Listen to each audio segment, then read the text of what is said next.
and gentlemen, welcome back. I am Furious Brad. We have Righteous Joe to my right, your left, for those that are keeping track. Today we're talking about the 1517. Is that right? Why does it sound wrong?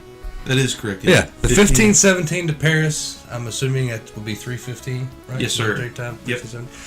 Clint Eastwood movie based on the actual events. Terrorist attack foiled by 2 American soldiers, 1 civilian. Mm-hmm. And then, what was the other guy? The older guy, was he French? I believe he was. I think there was an American, French American, and then because the guy from Virginia, he was a French American, right? And I think the other guy was French. Yeah, I believe it was a French. Probably helped to finish reading all this. But yeah, we're here to talk about that. I'm gonna let Joe go ahead and go first. We'll discuss what we thought about it, give our review, and then maybe we'll go over how factual it actually was. Okay, so before we get started, know that there are going to be spoilers. This was a real life event, so there's. It's kind of like going to watch Titanic. I already knew what happened before I went. Yeah, you kind of know that. Right. That ship's probably going to hit a big chunk of ice. Doesn't make it. Yeah. So my thoughts on the film are, I like the film overall. I like the story. I think they even wrote a book, right? They adapted the book into the film. I could be wrong about that. I'm not sure. I didn't see. Possibly though. But so it's based on, like I said, these 3 Americans. 2 were soldiers. 1 was a civilian. He was buddies with the other ones. They spend a lot of the movie going through the childhood of those 3 and kind of how they meet up and the troubled childhoods that they have, and then the backstory of how they ended up getting to Paris and the events that led up to the actual train.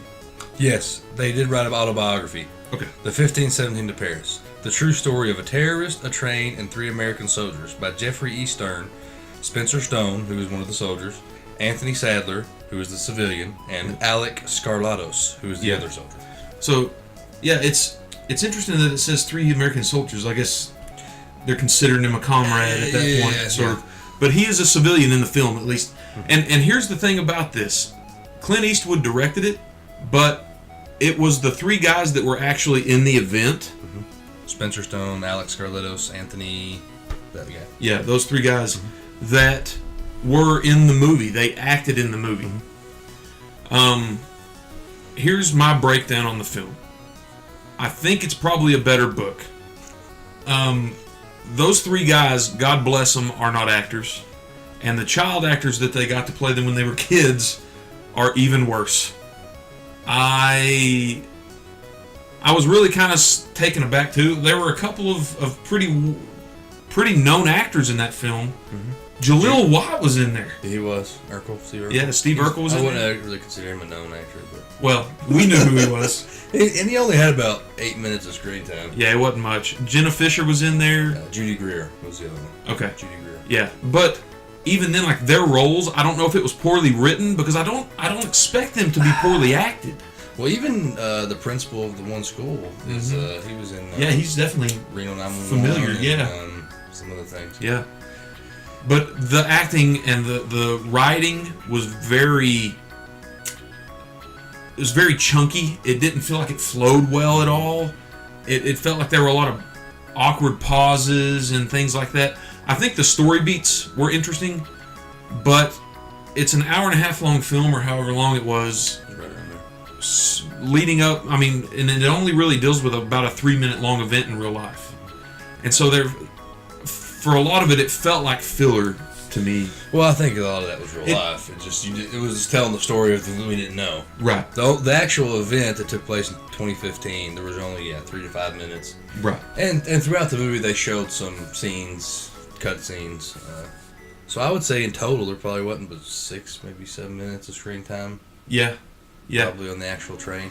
And if you include the ending, there's the ceremony there's probably 10 minutes. But that said, like, there's a lot of build up, and I think the cinematography is fine. I think that they shoot a lot of beautiful locations in the movie, but the acting is so rough, and everything around it feels so rough. The best that I can give this is a 5. Yeah, we discussed this right after the movie.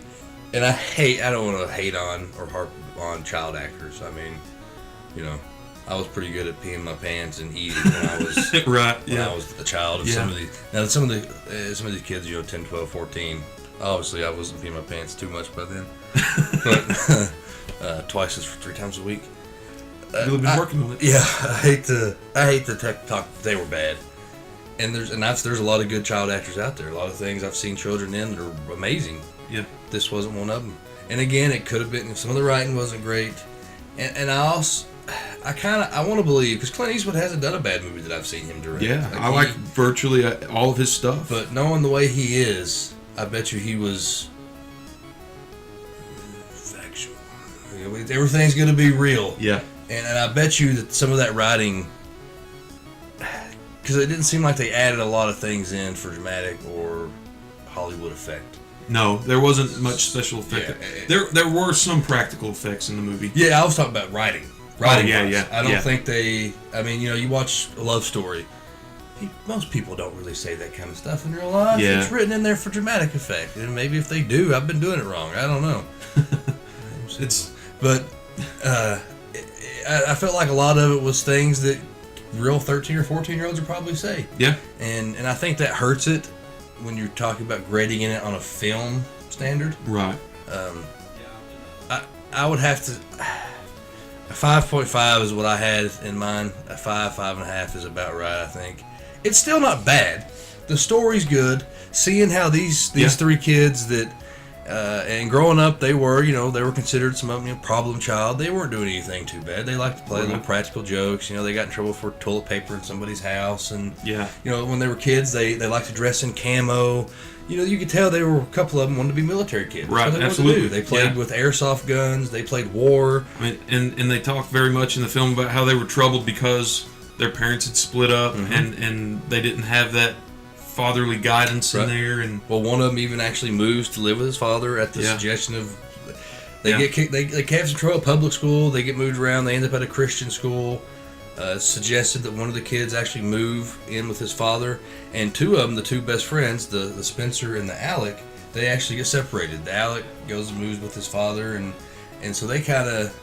And it appeared like the Spencer guy was working at like a smoothie shop. yeah, it was like a Jamba so, Juice. So Jamba, yeah. So Yeah. he kind of got derailed off of his military goal, but then he finally kicked it in, got in shape,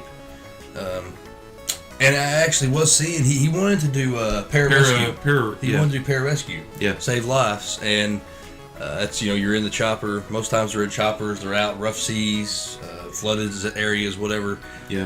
And he had vision problems. He had depth perception. Yeah. And that's a major thing with pararescue. So he was marked off of that, and he was really bummed out. And even after he got in the military, it was kind of showing him as failing a lot. Yeah. He did what was the first thing he did after he couldn't do pararescue? Rescue, search and evade, that sort of thing. Yeah, he couldn't hack it there, so they sent him into what they call it. They called it hide, and Yeah. it was kind of the if you're talking about, and I'm not gonna say anybody in the military is weak, but if you're talking about as far as combative status, it was on the lower end. Like you're not fighting, you're in the background, healing, saving lives. Yeah. And he was failing at that too. Yeah. He killed one of the dummies in practice. That's right, Killed he him did. dead. Yeah. But in the end, on this train scene, he ends up saving the guy. Yeah. Plugs the bullet hole wound. Yeah, you see it. You see, it is a lot of build up to that point, but you do see it come full circle. I'll give it that. Yeah, you do see it all connect and tie together. But like I said, Joe said 5, I said 5.5. It was mostly factual. The biggest thing, there's a couple small things. The biggest thing was when Spencer Stone was charging the gunman in the train. In reality, well, actually, I'll say what they did in the movie. In the movie, they show the gunman come out. He comes out of the bathroom. He's got a backpack. He's got his shirt off. He's got a backpack strapped to him, reverse style. It's a front pack. And he's got, it looks like an AK-47. They actually called it something else here that I'm not going to try and pronounce. It appears to be an AK-47. They might actually just be calling it by the correct name. I can't remember now. Kalashnikov. Is that what it said? It looked like an AK in the movie. Kalashnikov, yeah. He comes out with it. 2 other passengers actually intervene. they get, and this is all true, and this is how it's depicted in the movie. They get his AK away from him. One guy takes off running with it. The terrorist pulls out a pistol that was concealed, shoots the guy in the back. It appeared like the back of the neck almost. Yeah. Shoots him in the back, goes to get his rifle, turns to fire on people in the train, and the gun is jammed. In the film, they show Alec, he kind of nudges him, says, "Spencer, go." And they show Spencer just charge headlong at him before he ever even attempts to fire the gun, and then the gun jams. Yeah, In he's reality- he's in the process of moving. Yeah, already. he's in the process of... He doesn't know that the gun's jammed. Well, in the no, movie. that's what I'm saying. Yeah, the guy hasn't even attempted to fire yet. He's in the process of charging. The guy goes to fire. The gun jams. That's how it takes place in the movie. In reality, Spencer said that that was dramatic effect. They could tell that the gun was jammed and it wasn't working. It looked like he was trying to rechamber around, eject one and rechamber one.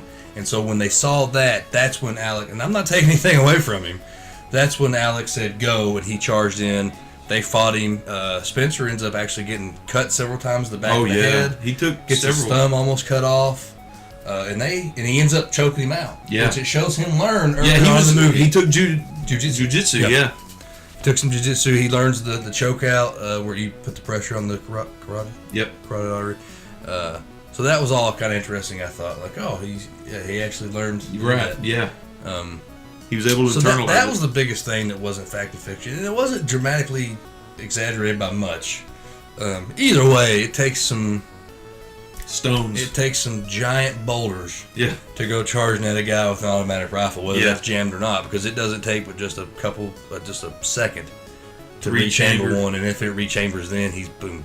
Yeah. And he had what, 300 rounds? They said he would have killed pretty much everybody on that train. Had over 300 rounds of ammunition already loaded and preloaded in magazine. That's why he had the backpack wearing as a front pack.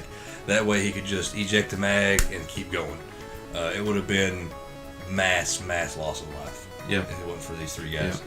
I did like how at the end of the movie they were awarded. It's the Legionnaire blah blah something. Yeah. Legion of Honor. Legion of Honor. It's France's highest decoration. They were awarded that by the French president, which I thought was cool. Yeah. And he even made a point. He was like, they are not leaving the country until we give them this. They have saved so many French and other nationality lives. Yeah. In the movie, they showed the actual live news footage of that and just kind of cropped in some of the actors that were portrayed in the movie. But it's still not a bad film if you're into history and you're into hero type movies. This isn't Batman. This is real life. These guys are ridiculous. Yeah. Like I said earlier, I think this would be a great read or a great listen if you have an audiobook. Nobody wants to read anymore. But that's why I said the audiobook. Yeah. But the acting is really rough. So know that going in if you're going to see it. Yeah, it is. But again, I think Clint Eastwood probably watches this and knows that. Yeah. You know, he watches this and Oh yeah. I mean, he's been around film for decades. make my day. You know, he probably.